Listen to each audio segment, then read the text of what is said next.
Hello nerds! Today I will be playing Skull and Crossbones by Tengen. Tengen was a video game developer and producer who in the early days of the NES made many unlicensed games that weren't endorsed by Nintendo. Fortunately for us, these games did work on the system and gave us great titles such as Shinobi and Pac-Man, games everybody's heard of and played.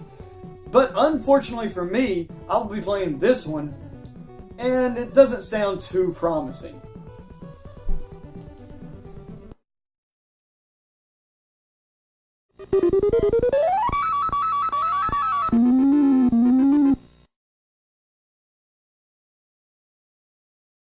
These aren't hints, they're simply how to play the game. Take Super Mario Bros. 3, World 1, Stage 3 for example. Before starting a stage, the game tells you to jump to break blocks, don't run into Koopas, collect coins for points, and reach the end of the level before time runs out. A hint would be to duck on the white block at the end of the stage so that you're able to pass through objects in order to get the hidden flute.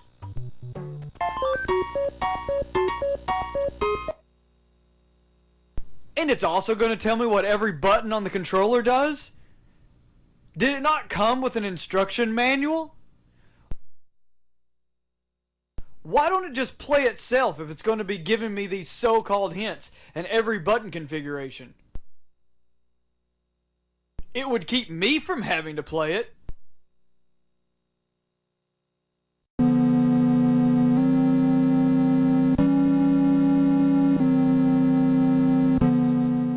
There are two stories going on in these 3 one-sentence paragraphs. And what? What does this princess have to do with the 2 pirates? How clever. The pirate's name is One Eye.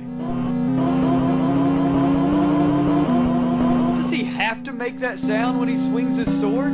He sounds like one of the Williams sisters trying to win a US Open. Why is there a mummy on this ship? Mummies have nothing to do with pirates.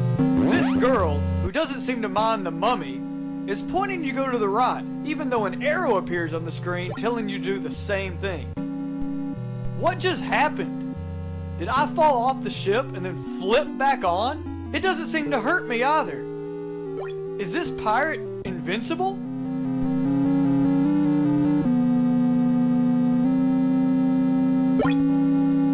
And can I walk anywhere I want to? This isn't even a platform I'm on.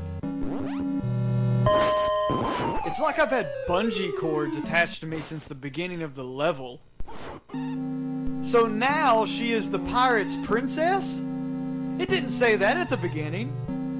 And what's hanging out of the wizard's nose? So now I get to pick my level, or wave, from easiest to hardest. Of course I'm going to choose the easiest to begin with. Are those bottles of ketchup, or is it supposed to be rum? And that pirate is throwing them at me! So now I'm standing in the clouds. Do simple physics not apply to this game?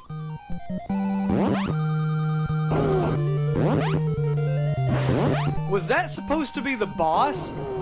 This stage was easy. And now I get lots of booty.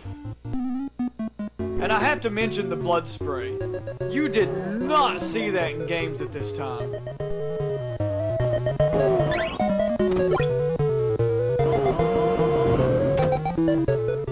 And those hints were right. You do not touch a skull. It instantly takes a life away. I do have to say that it's nice to continue where you were when you lose a life. Like exactly where you were. The magic bolts flying through the air remind me of the flames which appear in the dungeon level of the original Super Mario Bros. It's like they let you know you're getting close to the boss. But unlike the flames, these magic bolts don't hurt you. This boss 40-yard sprints and just starts hacking away. I normally don't do this, but I think it's Game Genie time.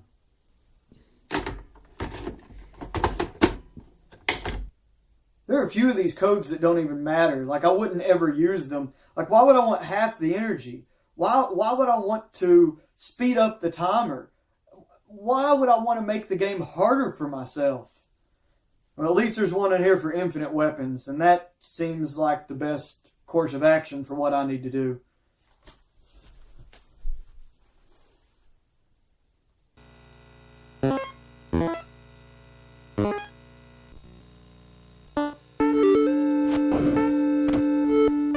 Why are there ninjas in a pirate game?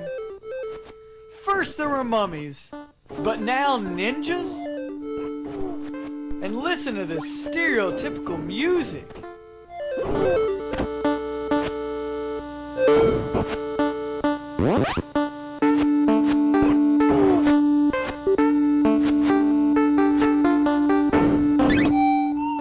You got to be kidding me. An old shirtless kung fu master?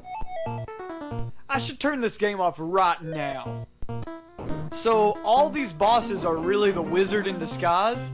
And if I'm supposed to hit him, how come I can only get one shot in before he disappears? The terrible controls and these cannons are a lethal combination. I am sliding all over the place and these cannons keep knocking me off the ship. I'd have died 1,000 times already if I weren't using the Game Genie at this point. And I hate how an item won't appear while you're standing on it. You have to move off that space in order for it to show up. Is that Medusa mixing stuff in a cauldron? She reminds me of the witch at the potion shop from Link to the Past. I do need to mention that the gold and booty you collect during a stage gets automatically turned into weapons after you beat a level. Why can't I pick the weapons I want to buy? I would stack it in nothing but bullets. Why would I want a sword if I could buy bullets? So the last wave of the game is simply called Kill the Wizard. How creative. But should I be surprised by now? In this wave I have to fight each boss again. And once again, when you kill them, they turn into the wizard. It would be great if once I killed the wizard, he turned into the princess or something. This final wave offers no power-ups or health. It would be a nightmare to try to play this without the Game Genie.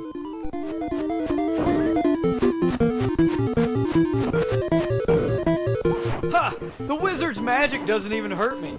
I am fighting a final boss who can't kill me. And I swear I can take damage. The Game Genie doesn't have an invincibility code. His magic just doesn't hurt me.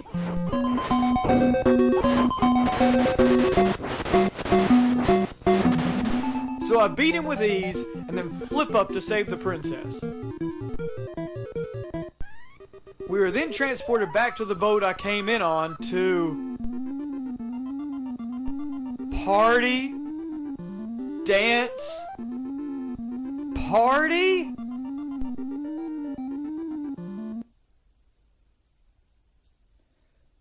Oh.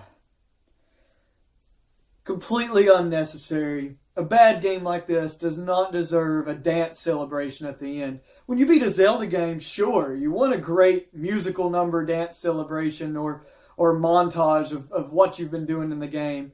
But this game doesn't deserve it. With its bad graphics, poor music, poor sound effects, horrible controls busted beyond belief.